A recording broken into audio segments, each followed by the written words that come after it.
Om Om Shri Parvati watch. Shri रामाचा महादेव की कथा हम सब सुनने जा रहे हैं। परम पूज्य भगवान के परम प्रिय श्री शीलानाथ महादेव यहाँ पास में विराजते हैं। जयनगर के पास कमला नदी के तट पर हम सब बैठे हुए हैं। बगल में जोगिया गांव है, सुनते हैं बहुत भक्त वहाँ निवास करते हैं। बड़ा सुंदर मंदिर है, संतों की सेवा होती है, गंगेर में बैठना है। और संयोग से हम सब यहाँ पर इकट्ठे हुए हैं रामार्चन यज्ञ के लिए। बड़ा शुभ अवसर है। इस रामार्चन यज्ञ के अवसर पर हम सब यहाँ रामार्चन महात्मा की कथा सुन रहे हैं। ये जो यज्ञ हम लोग सामने देख रहे हैं, क्यों किया जाता है, इसके नियम क्या है, इसे सबसे पहले किसने किया था, हम यदि कर रहे हैं तो हमें क्या लाभ हो सकता है, इन सब बातों की चर्चा के लिए महात्मा कथा श्रवण का विधान है। छोटे से में सुनेंगे। आप यदि ध्यान पूर्वक सुनिएगा तो सुन पाइएगा, यदि आप नहीं ध्यान से सुनेंगे तो कथा निकल जाएगी। ऐसे समय बार बार नहीं आते, इसलिए ध्यान पूर्वक सुने। एक बार फिर से जय जयकार करते हैं। बोलिए श्री हनुमान जी महाराज की। एक बहुत अच्छे श्रोता और वक्ता की जोड़ी है, श्री महादेव जी और श्री गौरी भैया। दोनों एक दूसरे को बहुत प्रेम करते हैं और भगवान सीताराम जी को बहुत प्रेम करते हैं। देखो, जब भी अवसर आता है तो भगवान की कथा सुनने निकल जाते हैं। कोई नहीं मिलता तो एक दूसरे को सुना लेते हैं। बोले बाबा सुनाने लग जाते हैं और पार्वती जी सुनने लग जाते हैं।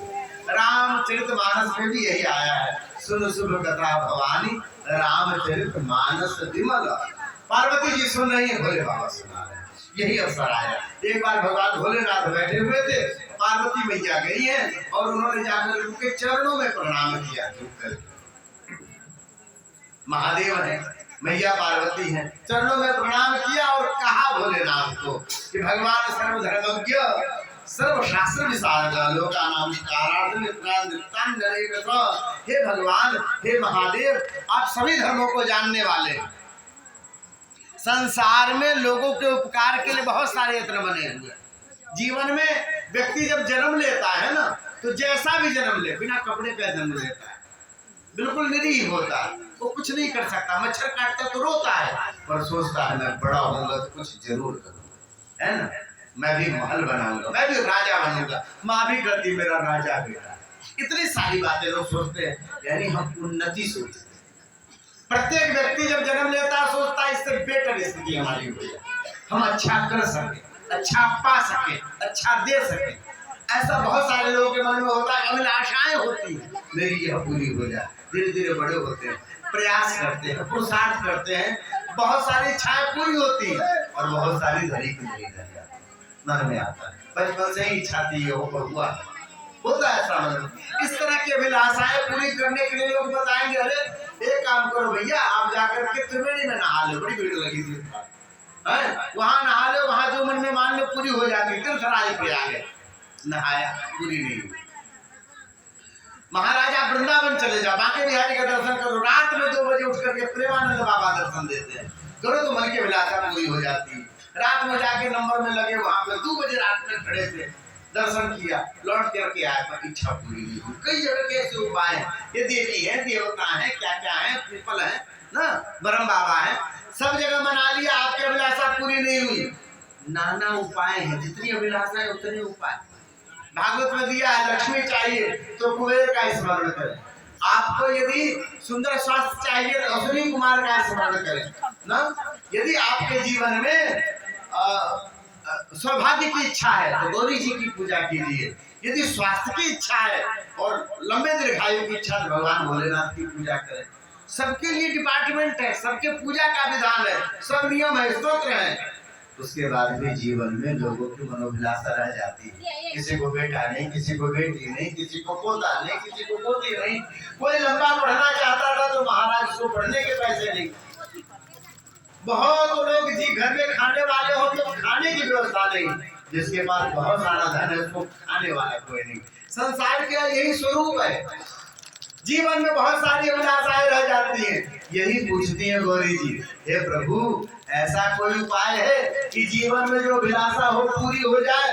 भगवान भोलेनाथ हंसे मुस्कुराए, हाँ महाराज, जीवन में इतने प्रकार का जप, इतने प्रकार का तप, इतने प्रकार का व्रत, मैया लोग जो है कभी कभी सप्ताह में 2-2 3 दिन व्रत रह लेती है। एकादशी आ गई, एकादशी के दूसरे दिन मंगलवार पड़ गया है, और मंगलवार के फिर उसके बाद प्रदोष पड़ गया, लो 3 दिन का भूखा रह गई। इतने सारे व्रत, इतने सारे तप करती है, बाकी मन में बात रह जाती है, पूरी नहीं होती। महाराज ऐसा कोई उपाय बतलाओ जिससे मन में जो सोचे हो जाए, सरल उपाय बतलाना जो सब कोई कर सके। ऐसा नहीं कि दरभंगा का राजा ही कर पाएगा, हर उपाय तो सब कोई नहीं कर सकता ना। ऐसा उपाय करो कि सब कोई कर सके। बड़ा सुंदर है, तस्मात् कथय सर्वज्ञ सद्य प्रत्ययकारकम। सद्य माने फटाफट होता है ना, सद्य प्रत्ययकारकम उपायम सर्वलोकानाम सर्वार्थार्थ सिद्धिदम। पूरे संसार में रहने वाले जो भी जीव है वो कर सके, ऐसा उपाय बतला। अब आप कहेंगे कि मोर का पंख लेकर के जाओ, उसके बाद महाराज तोते का जो है ऊपर का सुरखाव लो, जाकर के हिमालय के मानसरोवर का जल लेकर के तब हिमालय में आप गंगोत्री के जल से आप जब लिखेंगे तब कार्य पूरा हो। बड़ा कठिन नहीं हो सकता, कैसे सब कोई करे इतना उपाय? सरल उपाय, बंदो पद धर धरणी सिर विनय करो कर जोरी, वर्णौ रघुबर विमल जसु श्रुति सिद्धांत निचोरी, अति आरती पूछो सुरराया, रघुपति कथा कहूं करिदाया। अच्छा, भोले बाबा को कोनो प्रसंग कह दो वो अपने ठाकुर जी की कथा सुनाने लग जाते, कैसी भी चर्चा हो। अरे खाना पीना सोना उठना बैठना जिससे प्रेम होता है उसकी चर्चा होती। मैया लोग को जरा से भी किसी की चर्चा कर दो, इतना अच्छा है तो अपने बेटे पे आ जाएंगे, बेटे पे बड़ा प्रेम होता है ना, बाल बच्चों पे, उसकी चर्चा करने लग जाएंगे। जिससे प्रेम होता है उसकी चर्चा होती है। भगवान भोलेनाथ प्रसन्न हुए हैं और उन्होंने भगवान की चर्चा शुरू की। तुमने सुना ना पार्वती जी, मैं आपको बताने जा रहा हूँ, धन्यासी के पुण्यासी और पुण्य रूपासी पार्वती, यदि भी तुम धन्य हो कि तो पुण्य हो। अरे पुण्य का स्वरूप हो, क्यों? यस्तम सर्वलोकानां हितम वांछति सर्वदा। अपने लिए कुछ नहीं पूछा है, संसार के लिए पूछा है, जिसके जीवन में मन उल्लासना रह जाती है उनके लिए पूछा है। कोई उपाय ऐसा मैं बताता हूँ देवी, शृणु देवी प्रवक्ष्यामि प्रयत्नम परमाद्भुतम। ऐसा प्रयत्न बताने जा रहा हूँ कि जिसके स्मरण करने मात्र से, अब कीजिए मत, आप केवल स्मरण कर लीजिए कि मेरा ये काम बन जाएगा तो मैं करूँगा, बस स्मरण मात्र से आपका मनोभिलाषा पूरा हो जाएगा। अरे महाराज इतना सब करते हैं तब तो होता नहीं है। जा करके 15-15 किलोमीटर लोग चले थे बड़ी नहाने के लिए, पैरवा छिड़ गया था, चलने की आदत खत्म हो गई, लोग मोटरसाइकिल से चलते हैं, एकदम दरवाजे पे लगा देंगे ऐसा वाला सीढ़ी, हमारे यादव जी बनाए हुए, एकदम दरवाजे पे लाके मोटरसाइकिल रोकेंगे, यानी इधर से टांग उठाए तो सीधे सो बात बैठे। इतना भी नहीं चलना चाहते महाराज। पहले थोड़ा बहुत लोग बाहर चल लेता, अटैच बाथरूम, यहाँ से गया तो इधर, इधर से गया इधर, बस इतना चलना है, चलना खत्म है। अब इन लोगों को 15 किलोमीटर ही चलना पड़ा होगा त्रिवेणी है, उतना जाना उतना आना, बड़ी हालत खराब हुई होगी, तपस्या हो गई महाराज, पैर के तलवे छिड़ गए हैं। इतना सा प्रयत्न करके जो कार्य नहीं हुआ, आप कार्य स्मरण करने मात्र से हो जाएगा। बोले हाँ, कौन सा यज्ञ है? यज्ञम श्री रामचंद्रस्य, रामर्चन महायज्ञ है, एक दिन का होता है देव, पर उसकी व्यवस्था ऐसी है कि उसको लोग करते नहीं है। पहले सोचते हैं ये प्रभु हमारे यहाँ यदि यह काम हो जाएगा ना तो हम रामार्चा करेंगे, अब उनके वो फिर काम हो जाता है, बेटा होता है, बेटी होती है, पोता होता है, पोती होती है, महाराज घर हो जाएगा तो रामार्चा कराएंगे, घर होता है तब, है ना, दुकान हो जाएगी तो रामार्चा करेंगे, दुकान हो जाती, बहुत लोग तो करेंगे नहीं करते, भूल जाते। हम जनकपुर में एक रामार्चा कराए, उसकी दादी सोच के गई कि पोता होगा तो कराएंगे, ये व्यक्ति पोता वाला हो गया तब कराए, जीवन पूरा बीत जाता है महाराज। शुभ कर्म जीवन में बनते नहीं, जल्दी नहीं बनते, और न बनते हो तो चिंता करना चाहिए। आप गंगा स्नान का सोचे और वो 1-2 साल निकल जाए तो चिंता करना चाहिए, पुण्य कर्म बंद नहीं करना। तो यह कर ऐसा कि आपने केवल विचार किया और आपके मन में हो गया ऐसा, बोले हाँ ये रामार्चा का प्रभाव है। केवल आप मन में मानते हैं कि हमारे घर में काम होगा, और उसके बाद 100 में से 99 रामार्चा मनोती पूरी होती है तो लोग कराते, बहुत लोग पहले भी कराते हैं। आप जनकपुर में जाएंगे तो एक शाह ग्लास हाउस है, जानकी मंदिर के सामने बड़े लोग हैं, रुक्मिणी ट्रेडर्स, उनके यहाँ बिटिया थी और उनका ब्याह नहीं हो रहा था, 30 साल से ऊपर की उम्र हो गई। तो लोगों ने, किसी ने कहा कि रामार्चा का मान लो। बोले मानेंगे क्यों, हम कर लेंगे, हमारे पास धन है, हम कर ही लेते हैं। वहाँ बार बार रामार्चा होती थी पर उन लोगों ने कभी किया नहीं। संयोग की बात है, जानकी मंदिर में रामार्चा होती रहती, तो कर लेंगे। किसी तो किससे कराए, तो किसी ने हमारा नाम बता दिया उनको, जब भी उनसे कराओ शायद अच्छी तरह कराते, खाली डेट नहीं मिलेगा तो भागवत वगैरह करते हैं ज्यादा समय। तो संयोग से उस समय हम घर आए थे छठ में और उन्होंने खबर की, तो हमने कहा भी अक्षय नवमी में कर लो, हम यही है।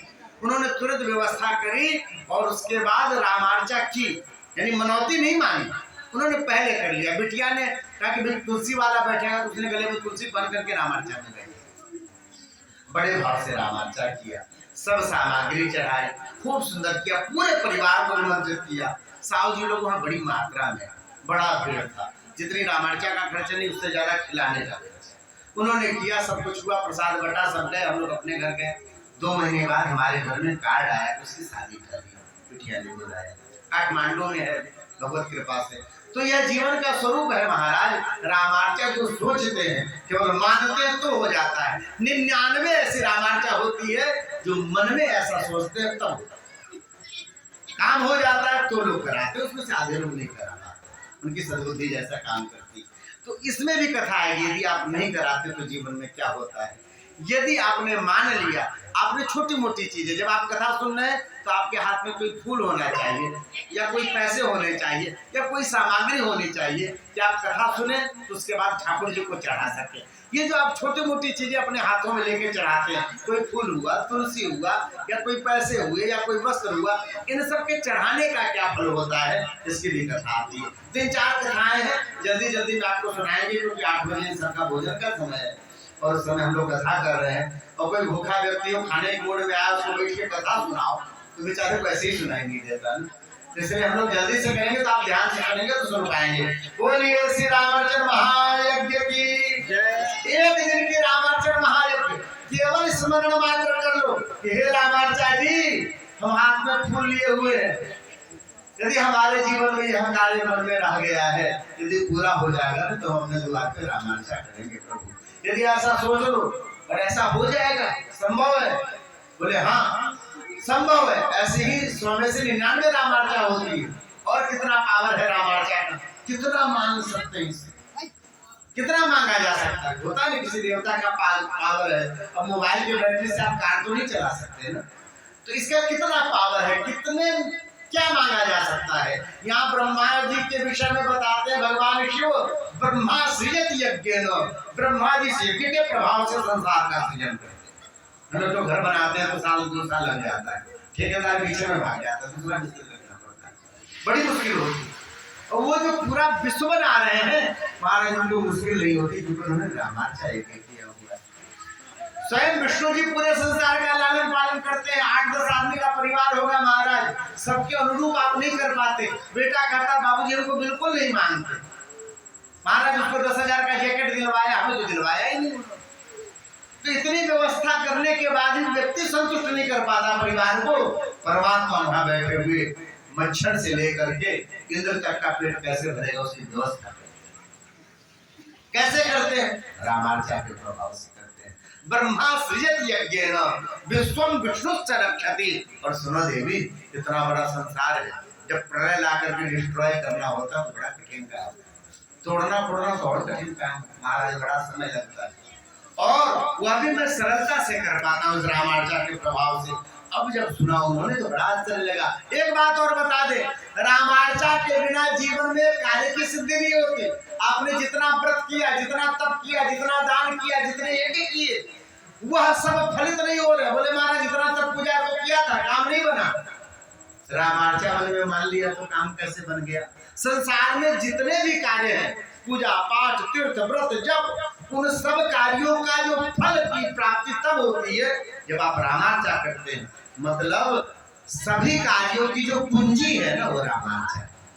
जैसे आपके पिताजी ने बहुत सारा धन दिया, बहुत सारा, उसको पेटी में बंद कर दिया, ताला लगा हुआ, बेटा ये सब तुम्हारा, अब हमारे किस काम का, हम बूढ़े हो गए, ये सब तुमको दे देते, रख लो, सब तुम्हारा हुआ, दे तो दिया, चाबी दी।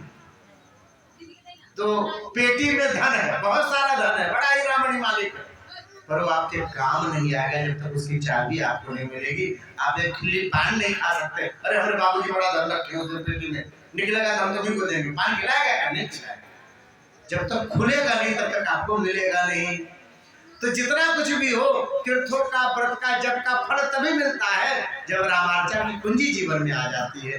जब रामार्चा आप मनोती करते हैं, मांगते हैं जीवन में हमारा कार्य बने, तो वह प्रयागराज, वह कुरुक्षेत्र, वह गंगा सागर, वो जनकपुर का गंगा सागर का स्नान, ये सब तीर्थों के फल खुलने लग जाते हैं और आपका कार्य सिद्ध होने लग जाता है। महाराज, जो दरिद्र है वह करोड़पति हो जाता है, जो निसंतान है उनके यहाँ संतानों की लाइन लग जाती है। अभी हम नोएडा में रामार्चा करा करके आए महाराज, उनके यहाँ संतान नहीं हो रहा था आज से 40 साल पहले।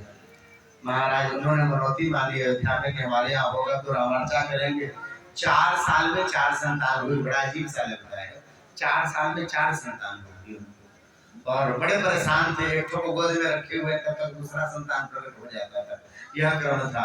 4 संतान हुई पर उसे बड़े होने लगे, ध्यान नहीं रहा, सब करने लगे। ठीक है, माने थे, क्या किए थे उन्होंने अब बताया। जीवन में बहुत सारा धन कमाया, बाद में सब जाने लग गया, अचानक स्थिति बिगड़ गई। सब बच्चे भी है, राम लक्ष्मण भरत की तरफ बिटिया भी नहीं है कोई जिसमें जाएगा, लेकिन अचानक सब जाने लग गया, कारोबार जाने लग गए, मकान चला गया, सब चला गया।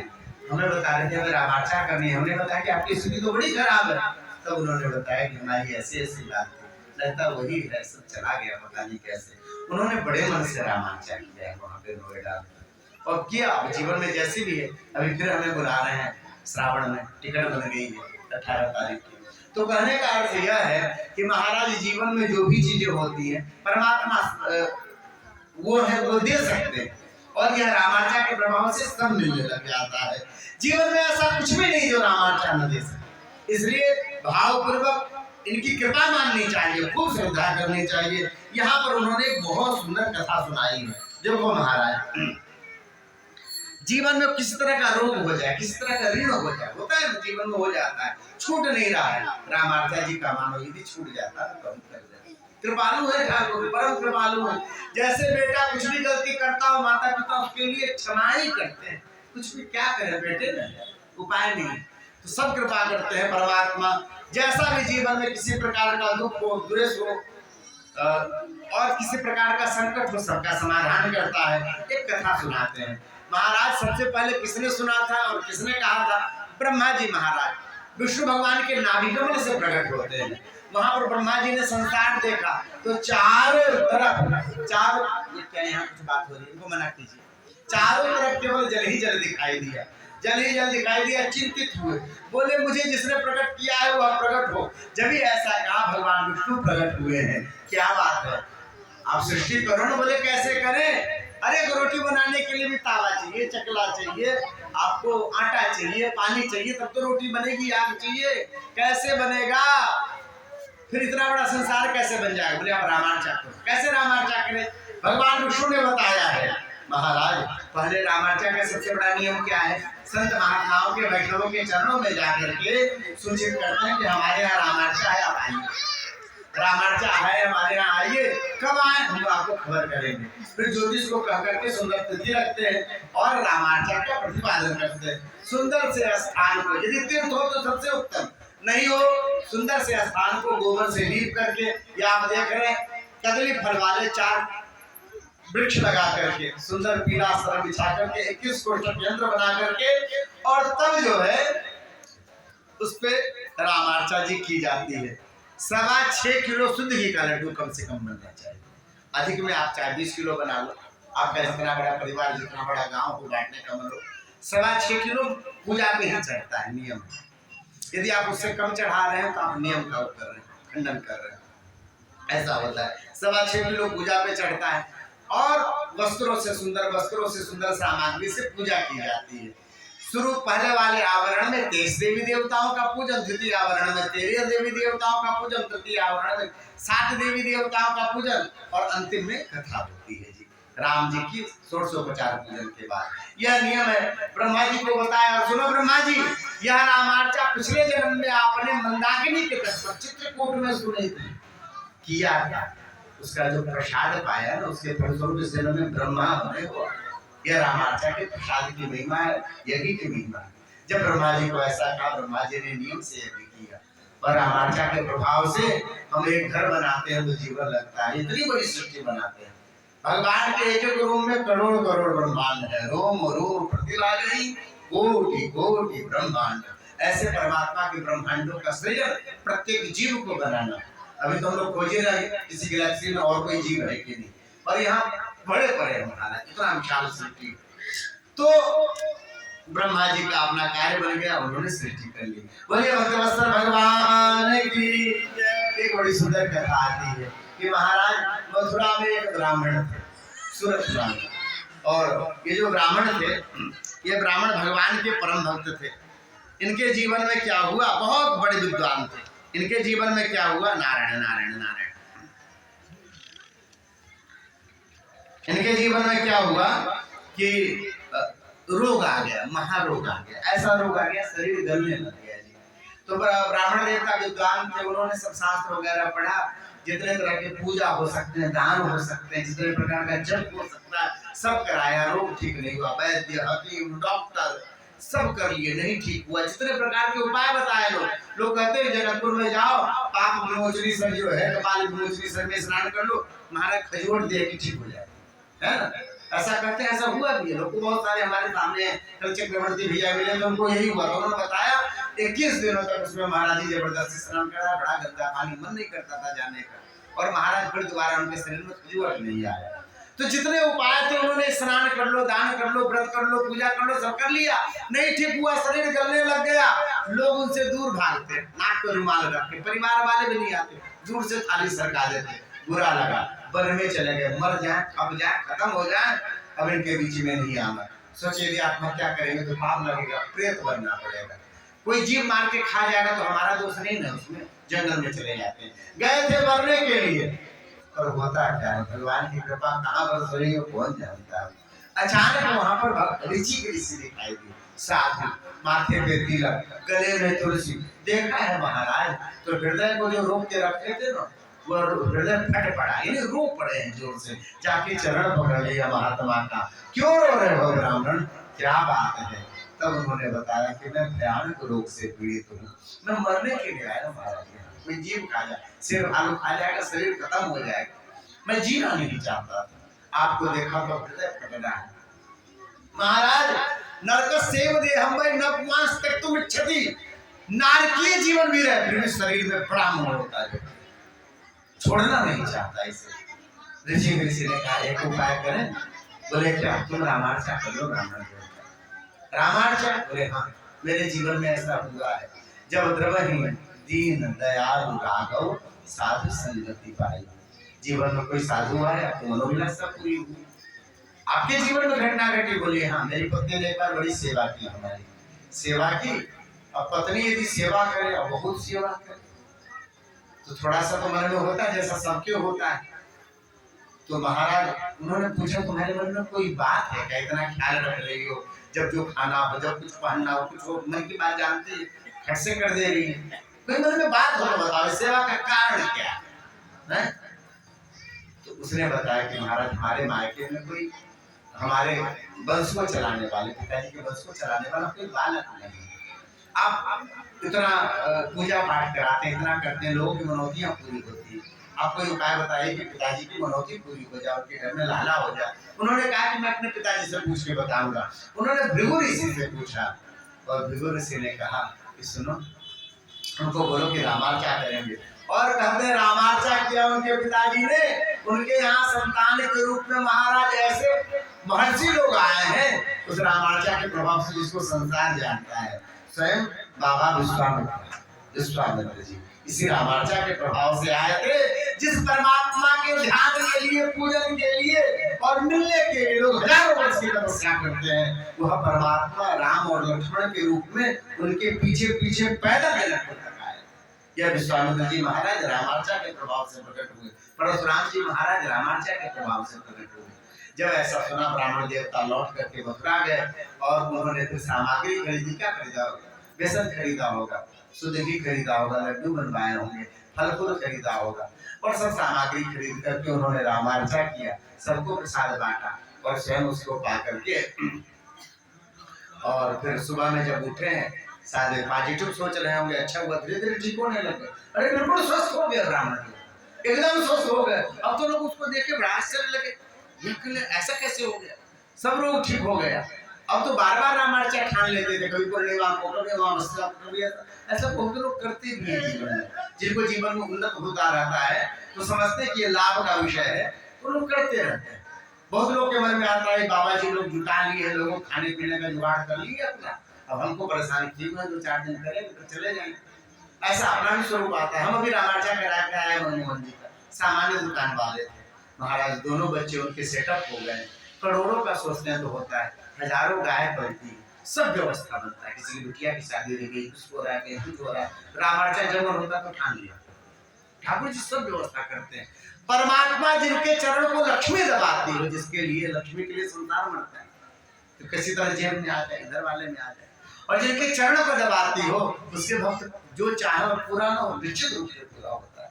ऐसा बार बार पुराण कहता है। तो महाराज ये ब्राह्मण देवता बार बार रामार्चा करने लग गए। हुआ क्या, एक बार चिड़िया मारने वाला व्यक्ति, नहीं होता चिड़िया मार के खाता है, वह व्यक्ति पहुंचा, देखा कि रात कोई पूजा हो रहा, पूजा के बाद कुछ खट्टा मीठा प्रसाद बटेगा, तो वह जो खड़ा हो गया, बाद में प्रसाद बटा तो लेके खाया, चला गया। दूसरे दिन फिर चिड़िया मारने गया, उस दिन कोई शेर उसको मार दिया, मर गया तो यमदूत आए, गले में पास बांधा, खींच के ले जाने लग गए। माँ पापी, इसने शरीर को मुर्घटिया बनाया हुआ है, पेट को किसी जीव को खा लेता है, किसी के टांग हाथ चबा लेता है, ऐसे जानवरों की तरह। बोले इसको तो निश्चित नरक में जाना चाहिए। भगवान ने खाने के लिए 56 भोग दिया हुआ, फिर भी किसी का टांग खाएंगे तभी आराम मिले। महाराज ऐसा स्वरूप है जीव का। इसने कहा इसको तो पक्का नरक में जाना है। अचानक भगवान के दूत आए और उन्होंने कहा इसे छोड़ दो, ये नरक में नहीं जाएगा। बोले क्यों? बोले इसने एक बार रामार्चा का प्रसाद खाया है, और रामार्चा का जो प्रसाद खाएगा ना तो ऋषि लोक में चला जाए, स्वर्ग लोक में चला जाए, पितर लोक में चला जाए जी, और किसी लोक में चला जाए, नरक में नहीं जाएगा, ये नहीं जा सकता। उनको वापस लौटा दिया, और जब ऐसा वापस लौटा दिया, यमदूत गए यमराज के पास जाके शिकायत की है। तब उन्होंने कहा क्या बात थी? कुछ नहीं महाराज, एक प्रसाद खाया था। किसका प्रसाद? रामार्चा का प्रसाद। अरे रे रे यमदूतों, दोबारा कभी ऐसे का दर्शन हो जाए तो समझना तुम्हारा दिन अच्छा था, भगवान के प्रसाद खाने वाले का दर्शन हुआ। राम जी के जो भक्त हैं, राम जी के जो प्रेमी हैं, राम जी को जो अपना मानते हैं, उनका दर्शन आपको यदि हो जाता है तो आपका जीवन सुलभ हो गया, आपके जीवन के बहुत सारे पाप कट गए। भगवान के दर्शन की ऐसी महिमा है। यह रामार्चा के एक का आपने प्रभाव सुना। बोले भक्तवत्सल भगवान की। जीवन में बहुत सारे लोग होते हैं, कई बार जिस मंदिर में गए वहीं जाके मनोती मान ली, भगवान पोता हो जाए, पोती हो जाए, दुकान खुल जाए, घर ठीक हो जाए, छोटे लड़का की शादी हो जाए, लड़की वाली जो है सो हमारी बिटिया है उसको नतनी हो जाए, नाती हो जाए, मान लेते हैं।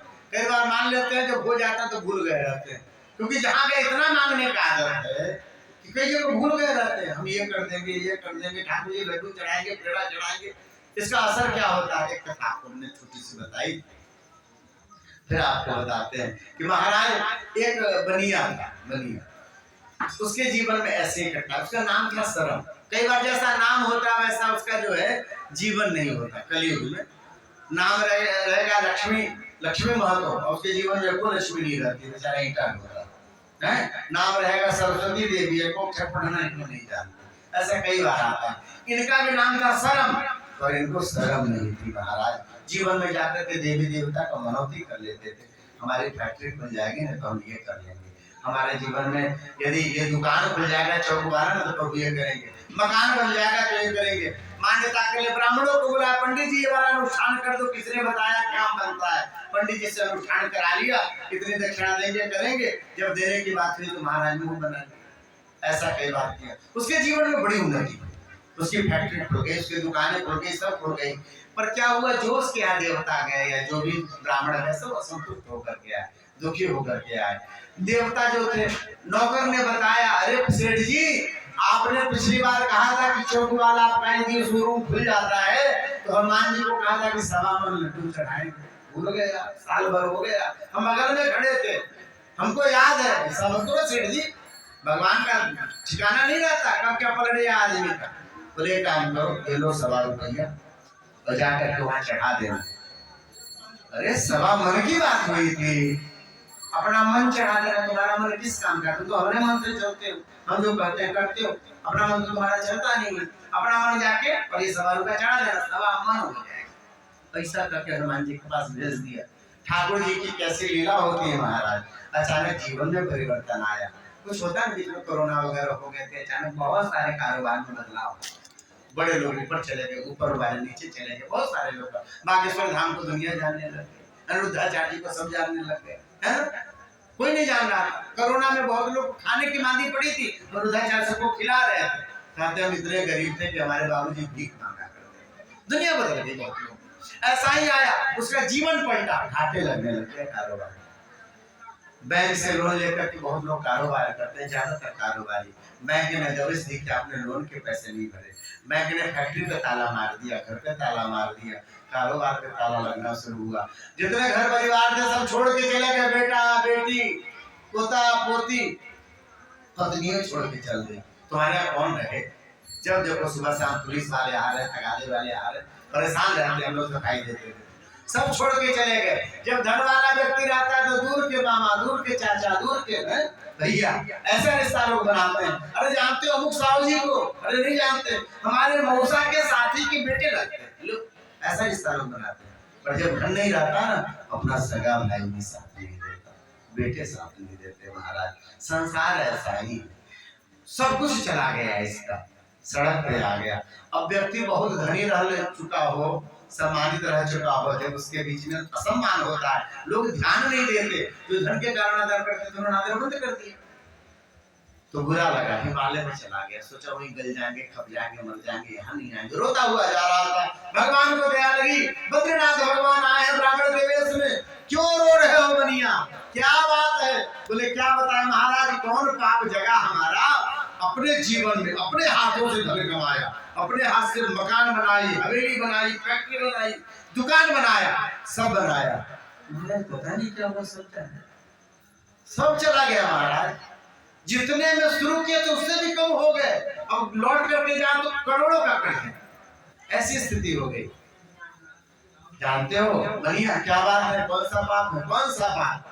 तुमने ढेर सारी देवी देवताओं के मनोतियां, कैसे भी काम बन जाए, जुगाड़ हो जाए, सब कर लिया। जब काम हो जाता था तो भूल जाते थे, इस देवी देवता, इस देवता को ये पूजा कराया, ये पाठ कराया, ब्राह्मणों को संतुष्ट किया, तो सबके सब बचे रह गए, बड़ा बचा रह गया तुम्हारा देनदारी। इसलिए अब तुम्हारे जीवन में कर्ज ही कर्ज रह गया, सब चला गया। अब तो पांव पकड़ करके रोने लग गया, नहीं आ रहे, तुम तो पहुंचोगे ब्राह्मण हो, फिर उपाय भी जानते होगे, तो तुम्हारे उपाय बताने से क्या फायदा, तुम तो करोगे नहीं। अरे नहीं महाराज, इतना सब चला गया ना, तो जीवन में आदमी गिरता है तो समझ में आती, ठोकर लगती है ना, तब कभी कभी बुद्धि खुलती है। आप जो कहोगे करें, बोले रामार्चा करो, रामार्चा, बोले हाँ, एक बार मधु कैटव नामक दत्त ने हमें परेशान किया था, तो हमने रामार्चा किया, जिसके फलस्वरूप महादेवी प्रकट हुई और उन्होंने फिर हमारी रक्षा की। मधु कैटव को मारने, अरे भगवान विष्णु साक्षात बद्रीनाथ, फिर चरण पकड़ा, भगवान प्रकट हो गए हैं। बोले हाँ, तुम्हें रोता हुआ देखा तो मन पसीज गया, जाओ बनिया तुम फिर से रामार्चा करो, अब बदमाशी मत करना, ठीक हो जाएगा तुम्हारा सब कुछ। बनिया लौट करके वापस आया, सामग्री खरीदी होगी, केले के पेड़ लिए होंगे, केले वगैरह लिए होंगे, फल लिए होंगे, कपड़े वगैरह लिए होंगे, सब लिया, लेकर के महाराजा रामार्चा किया। बड़े लोग होते हैं ना, सब खत्म हो जाए फिर भी कुछ कुछ होती है। हमारे एक जानने वाले थे महाराज, उनका अचानक गुजरात में गए तो सब कुछ उनका जो है सो छूट गया, छिन गया, कुछ बचा नहीं, ऊपर से जेल में चले गए।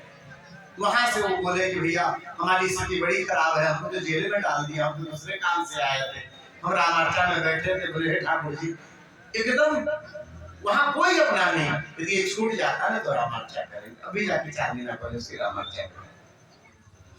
ठाकुर जी ने ऐसे अनुकूलता बनाई, सब ठीक हो गया।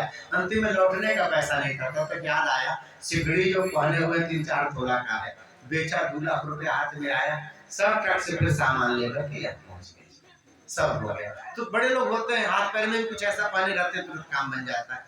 तो हो सकता है कोई अंगूठी निकाली होगी, हटाया होगा, सब सामग्री आ गई, रामार्चा किया। रामार्चा का प्रभाव सबको प्रसाद बांट करके अंतिम में पाया। सुबह उठे हैं, जगे हैं, लोगों ने पता करना शुरू किया, अरे सेठ जी लौट आया जो छोड़ के नगर चला गया था। सब आए हैं व्यापारी का, सेठ जी तुम धंधा बड़ा अच्छा करना जानते थे, तुम बेचते थे तो हमारा भी माल बिकता था, एक काम करो तुम फिर से धंधा शुरू करो, हम तुम्हारा सपोर्ट करेंगे, तुम माल बेच के पैसा देना, हम तुमको माल दे रहे हैं। उन्होंने क्रेडिट पे ऐसे ही माल दे दिया कि कारोबारी अच्छा है फिर से जमा देगा। सच में ठाकुर जी के पिता ने धंधा जम गया, फिर से सामान बिकने लग गया, फिर से प्रॉफिट आने लग गए, बैंक का पैसा चुका, फैक्ट्री छूट गई, दुकान छूट गया, घर छूट गया। महाराज फिर से स्थिति अच्छी हो गई। जब भी अच्छी स्थिति हुई, बेटा लौट के आ गया, बहू लौट के आ गई, पोता पोती आ गया, जितने सब घर के लोग थे सब लौट के आ गए। ये जो पत्नी मायके चली गई थी ना, वो भी चली आई लौट करके। प्राणनाथ तुम कहाँ चले गए थे, तुम्हारे बिना हम नहीं, वो लौट के चले। संसार का ऐसा ही स्वरूप है महाराज, सुख के सब साथी दुख में न कोई। अब एक चुटकुला सुनाते हैं। एक की पत्नी मायके गई थी और मायके गई तो 15 दिन बाद लौट करके आई। पतिदेव एकांत में मिले, पूछे भगवान तुम 15 दिन मायके में रहे, भाई रहे होंगे, भतीजा रहे होंगे, बड़े सारे लोग रहे होंगे, तुमको छुट्टी नहीं मिली होगी, अभी याद करने का अवसर कब मिला होगा। कोई ऐसा 15 दिन में दिन आया, कोई ऐसा समय आया जब तुम्हें मेरी याद आई। तो पत्नी ने कहा हाँ जी एक बार आपकी बड़ी याद आई।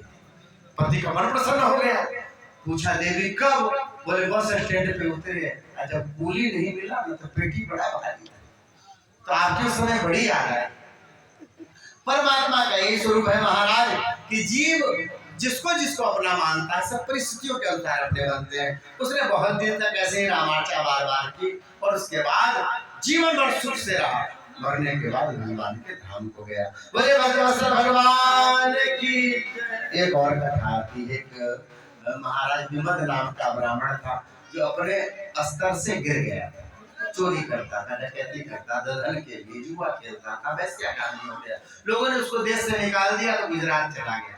और एक वेश्या को बहुत पसंद करता था, जिसके फूल बड़े पसंद थे, उसके लिए तरह तरह के फूल लेकर के जाया करे। एक बार फूल लेके ऐसे ही जा रहा था तो अचानक एक फूल उसके हाथों से गिर पड़ा, उसे नहीं मालूम। एक व्यक्ति रामार्चा करने जा रहा था, उसने देखा बड़ा सुंदर गुलाब का फूल, राजा के बगीचे से तोड़ा था, सुंदर गुलाब का फूल, अरे ये तो रामार्चा जी को चढ़ाएंगे, सुंदर गंगा जल से धोकर के रामार्चा में समय चढ़ा दी। आप जो छोटी छोटी चीजें चढ़ा रहे हैं ना, इसका फल क्या होता है आपको बताते हैं।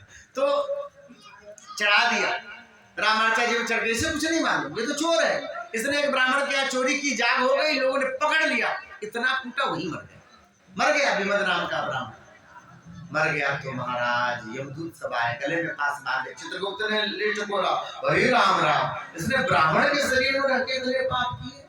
और सामान्य व्यक्ति होता है जिसको धर्मशास्त्र पुराण नहीं मालूम, ऐसे कुल में जन्म ले लिया जहाँ भगवान का नाम नहीं सुनने को मिलता। अब आपका जन्म युगांडा में हो जाएगा, वहां सीताराम कौन गाएगा, है ना। आप मिथिला में है, जयनगर में है, तो आपके कानों में सीताराम आ जाता है, आपके कानों में गायत्री मंत्र आ जाता है। अब ऐसे जगह पे ब्राह्मण के परिवार में जन्म लेके इसने इतने पाप किए, इसे भयानक खदिरांगारक नरक में डाला जाएगा। खद खद लाल लाल चमकता हुआ आग उसमें जलेगा, तड़पेगा, मरेगा नहीं, खाली भोगेगा उस कष्ट को। ऐसा करके उसको पकड़ के डालने के लिए ले जाने लग गया, रोने लग गया और रो करके चिल्लाने लग गया। अचानक सामने देखा पुष्पक विमान खड़ा है, अरे पुष्पक विमान। उसमें से पार्षद ने कहा इस व्यक्ति के हाथ से टूटा हुआ एक फूल रामार्चा जी में चढ़ गया, तो इसके लिए इसको 6 महीने के लिए पुष्पक विमान मिला है, ये सुख से 6 महीना रहेगा, उसके बाद आपको जो करना हो कर लो। इसने सोचा मैंने जीवन में कभी मंदिर नहीं देखा, मैंने कभी कोई फूल पत्ती कहीं कुछ नहीं चढ़ाई, ये कैसे हो गया। अनजाने में जो चढ़ा उसका ये फल है, 6 महीने का सुख क्या दुख क्या, फिर तो इसी में जलना है। बोले मैं यह पूरा का पूरा पुष्पक विमान जिस रामार्चा जी में वो फूल चढ़ाता उसी रामार्चा जी में पुष्पक विमान चढ़ा देता हूँ। मन की मनोती से तो आपका काम बन जाता है, बाद में ना रामार्चा करते हैं, उसने मन ही से काम में चढ़ाता हूँ। जब भी ऐसा कहा महाराज वहां से नरक का पूरा पूरा सीन हट गया, तो भगवान के लोक को चला गया। बोले भगवान की। यह परमात्मा की कथा आपने सुनी। रामार्चा के प्रसाद के महिमा है। श्री शंकर भगवान नारद जी आए रामार्चा का प्रसाद लेकर के, बड़े प्रसन्न हुए और झट से देखा रामार्चा का प्रसाद पा गए। पार्वती जी स्नान करने गई थी, लौट करके आई, नारद जी प्रसाद लेकर के आए थे। किसका प्रसाद? रामार्चा का। हमें दो। बोले नहीं हमें तो मिला तो हम पा गए। बोले महाराज आज के बाद आपका प्रसाद कोई पाएगा तो कुत्ता हो जाएगा, कुत्ता। ऐसा साप दे दिया था गौरी जी ने। जब श्राप दे दिया तो क्या हुआ? फिर भोलेनाथ जी ने पार्वती जी के साथ रामार्चा किया, सबको प्रसाद बांट करके फिर पाए जी। और पाए तो क्या हुआ? वो जो सांप था सब कट गया। कहने का अर्थ यह है कि रामार्चा जी का प्रसाद मिले उसका अवहेलना मत करना। जो भी मिल जाए आपको, जो भी पत्ता पुष्प फल लड्डू मिले, अवहेलना मत करना और बांट के पाना चाहिए, किसी के मुंह में डाल के फिर पाना, ठीक है? उसकी अवहेलना नहीं करनी चाहिए, सबको बांट के पाना चाहिए, ऐसा इसका नियम है। श्री रामार्चा जी की कथा जो सुनता है उसके जीवन की मनोभिलाषा पूरी होती है, और जो कहता है ना उसको सीताराम जी अपने चरणों में स्थान देते हैं। बोले भगवान की